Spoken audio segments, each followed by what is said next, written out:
লম্বা সজনে ডাঁটা তো আমি কখনো দেখিনি। এটা হচ্ছে 12 মাসি ভিয়েতনামি সজনা। এটার বৈশিষ্ট্য এটা 12 মাস হয় আর অনেক বড় বড় হয় আর শক্ত হলেও খাওয়া যায়। আপনি সামনে যেতে একটু দেখেন। শক্ত হলেও খাওয়া যায়। তো এই যে যে গাছগুলো দেখছি এখনো তো ছোট ছোট সজনে আছে, ফুল আছে, সবকিছুই আছে, মানে শুধুমাত্র যে এই যে সজনে বড়গুলোই আছে তা না। তো এটার বৈশিষ্ট্য কি কি, মানে এই সজনে ডাঁটার বিশেষত্বগুলো কি? বিশেষত্ব আছে সজনা হচ্ছে এটা খুবই ভালো মানের একটা চাষ। এই চাষ করে আমাদের খুব ভালো লাভ হচ্ছে। আর সজনাতে হচ্ছে আপনার উপকারিতা আছে অনেক কিছু। সজনাতে হচ্ছে কোষ্ঠকাঠিন্য দূর করে। তারপরে যাদের হচ্ছে হাড়ের সমস্যা তারা বেশি বেশি করে সজনা খাবেন। তারপরে আপনার যারা গর্ভবতী মা আছে তারা হচ্ছে আপনার এই সজনার পাতাও খাইতে পারবে, আবার সজনাও খাইতে পারবে। সজনার ভিতরে আয়রনও আছে, আবার ডায়াবেটিস আমলারাও সজনা খাইতে পারবে। আচ্ছা, এই যে এতগুলো গাছ দেখতে পাচ্ছি, এই চারাগুলো আপনি প্রথম কোথা থেকে কিভাবে সংগ্রহ করলেন? এই চারাগুলো ওখানে ভিয়েতনামেতে বেড়াইতে গেছিলাম, গিয়ে দেখি যে তার হচ্ছে এরকম 500 বিঘার কাছাকাছি সজনা আছে, বিভিন্ন রকমের সজনা। 500 বিঘা? হ্যাঁ, 500 বিঘা, অনেক বড় প্রজেক্ট। আসল ফল থেকে তৈরি, সম্পূর্ণ প্রিজারভেটিভ মুক্ত ফ্রুটিকা, পিওর মানে ফ্রুটিকা। আচ্ছা, তাই সজনা গাছগুলো ওরা হচ্ছে বড় হইতে দেয় না। সর্বোচ্চ দেখা যাচ্ছে আমি 20 বছরের গাছ দেখেছি 10 ফিট 12 ফিট এমন। কিন্তু আপনার এই সজনাগুলো গাছে পুইনিং করে রাখতে হয়, গাছ সেটে রাখতে হয়। রাখলে মনে করেন যে আপনার ছোট গাছতে সজনা হয়, 12 মাস সজনা হয়। ভাইয়া ফুলগুলো তো শুধু মানে একেবারেই মানে তাজা এরকমই কি হয়?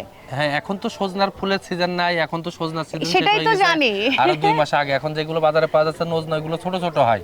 আর এগুলো হচ্ছে আপনার 12 মাসে ভিয়েতনামি সজনা, আমরা সিজনের সময় বিক্রি করছি। আর এই গাছ থেকে কিন্তু অসংখ্য সজনা পেড়েছে হচ্ছে 10 দিন মতন আগে। আপনি দর্শকদের একটু দেখান ওইদিকে কি পরিমাণ ফুল আছে দেখুন। আবার ছোট সজনা আছে। একটা ডালে যদি এত পরিমাণ ফুল থাকে তাহলে বোঝা যাচ্ছে যে এই ফুল থেকে কি পরিমাণ সজনে ডাঁটা হতে পারে। এবং আরো চিকন চিকন ছোট ছোট অসংখ্য, এই যে এদিকে আমি একটু এখান থেকে একটু এনে দেখাতে চাই, আপনারা দেখুন। আপনি একটু গাছের কাছে চলেন, দেখেন ওইগুলো অনেক বড় বড় সজনা। একটু আপনাদেরকে এদিকে আমি এসে দেখাতে চাই। দেখুন, আমার হাতে যেটা ছিল সেটা কিন্তু একটু একটু চিকন ছিল, লম্বা ছিল, চিকন ছিল। কিন্তু এখানে দেখুন ভাইয়া, এটা বোধহয় পরিপক্ক হয়েছে ঠিকঠাক ভাবে। এটা হচ্ছে হারভেস্ট করার মতন, এটা হচ্ছে খাওয়ার মতন, মানে এটা একেবারে খাওয়ার উপযোগী হয়েছে। তো দেখুন, আমাদের দেশে অনেক যে সজনে ডাঁটাগুলো যেরকম হয় আমরা বাজার থেকে যেরকম কিনি, এই সজনে ডাঁটাটা কিন্তু তেমনই হয়েছে। মানে একদম এরকম লম্বা যেটা, সেটাও কি এরকমই হবে? হ্যাঁ, লম্বা এরকম সব বড় বড় সাইজের হবে। আবার এদিকে আপনি একটু যদি দর্শকদের দেখান, দেখেন একই সাথে কিন্তু ফুল আছে, একই সাইজের সজনা আছে। ক্যামেরাটা একটু ক্লোজ করে দেখান। দর্শক দেখুন, এটা এত ছোট, ছোটটা এত লম্বা। দেখুন, মনে হচ্ছে না যে একটা ডগার মতো, কোনো একটা গাছের ডগার মতো দেখতে মনে হচ্ছে। এটা সজনে, একই গাছে একই জায়গাতে দেখুন আপনারা ফুল রয়েছে এবং ফুলের সাথে সাথে আবার সজনেও রয়েছে। তো ভাই, আপনি যেটা বলছিলেন যে 12 মাসি সজনে, তো 12 মাসিকে এটা মানে কত বছরে কতবার আপনারা এখান থেকে তুলতে পারেন, তুলে বিক্রি করতে পারেন? এটা হচ্ছে আপনার সিজনারটা যদি ধরা যায় খালি 3 বার হচ্ছে ফলন আসে। 3 বার ফলন আসে। কিন্তু গাছের বয়স যখন, এই গাছগুলোর বয়স 2 বছর, কিন্তু আমরা ওখানে গিয়ে দেখছিলাম যে সব সময় সজনা আছে। গাছের বয়স যেতে হচ্ছে আপনার পরিপূর্ণ বয়স হয়, খালি সজনা হচ্ছে ফুরাবে না গাছ থেকে। আচ্ছা, তো ভাই এই যে এই গাছগুলোকে আপনি মাথা কেটে দিয়েছেন সবগুলো? না, এগুলো মাথা কাটলে আপনার সজনা হবে না, এগুলো হাত দিয়ে ডুগা ভেঙে পুইনিং করে দিতে হয়। এই যে এখানে যেরকম এই যে ডুগা আছে, এটা যদি আমি পুইনিং করে দিই খালি আবার ওখান থেকে ফুল বের হবে। শুধুমাত্র এই যে নরম চিকন যে ডগাটি রয়েছে দর্শক, এই ডগাটিকে শুধুমাত্র ভেঙে দিচ্ছেন। আসলে এখানে যে এত সজনে ডাঁটা এখানে ঝুলছে, এগুলোর কতদিন বয়স ভাইয়া? এই যে ছোট ছোট যেগুলো, এগুলো আপনার 1 মাস আছে, 15 দিন আছে। তারপর আপনার কিছু 1.5 মাস হয়ে গেছে। মানে আগে বেশি লম্বা হচ্ছে, লম্বা হওয়ার পর তারপরে হয়তো একটু মোটা হচ্ছে। এই যে এটা বোধহয় ম্যাচিউর হয়ে গেছে, হারভেস্ট করার মতো হয়ে গেছে। আচ্ছা, তো একটা গাছ থেকে এই গাছটাই আমি যদি বলি, একটা গাছ থেকে কত কেজি সজনে আপনারা বিক্রি করতে পারেন?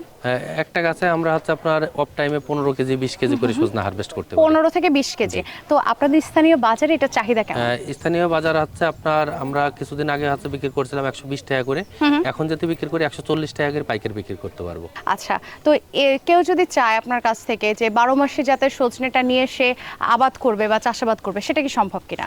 হ্যাঁ, এটা আপনার এই জাতগুলো আমাদের কাছে সংগ্রহ করে নিতে পারবে। সেক্ষেত্রে আপনারা কি দিচ্ছেন? বীজ দিচ্ছেন? আমরা বীজ নিলে বীজও দিতে পারবো, চারা লাগলে চারাও দিতে পারবো। আচ্ছা, চারা বলতে কি, যে আমরা তো জানি যে আমাদের দেশে যে সজনে ডাঁটাটা আছে সেটা ডাল কেটে লাগিয়ে রাখলেই কিন্তু হয়ে যায়, এটাও কি ওরকম ডাল কেটে লাগালে হবে? না, এটার মধ্যে হাইব্রিডের কোনো সময় ডাল থেকে হয় না। হাইব্রিডের হচ্ছে আপনার বীজ লাগবে, বীজ দিয়ে লাগাইলে এটা আপনার অরিজিনাল যে গাছের সজনা হয় এরকম সজনা হবে। আচ্ছা, তো যদি কেউ বাণিজ্যিকভাবে আবাদ করতে চায় তাহলে আপনাদের সাথে যোগাযোগ করলে এই বীজগুলো পাওয়া যাবে। হ্যাঁ, অবশ্যই পাবেন। ভাই আপনার কি মনে হচ্ছে বলুন তো, যে বাণিজ্যিকভাবে কি এটা লাভবান হবে, পাওয়া যাবে কিনা? 100% লাভবান। মানে বাংলাদেশের মানুষ মানে সাজনা সবাই পছন্দ করে, সাজনা সবাই পছন্দ করে। সেই কারণের জন্য দেখা যাচ্ছে যে আপনার এটা যেহেতু 12 মাসি ভ্যারাইটি, এটা আপনার অফ টাইমে পাওয়া যাচ্ছে। শীতের সময় এগুলো আপনার 200 টাকা কেজি আমাদের বাগানতে সেল করা যায়, যখন আচ্ছা। সজনা মার্কেটে কিছুই থাকে না। সজল ভাইয়া, অসংখ্য ধন্যবাদ আপনাকে দীপ্ত কৃষিকে সময় দেওয়ার জন্য। ভালো থাকবেন সব সময়। আপনাকেও ধন্যবাদ, আর দীপ্ত কৃষিকেও অনেক অনেক ধন্যবাদ। আসসালামু আলাইকুম। ওয়ালাইকুম আসসালাম।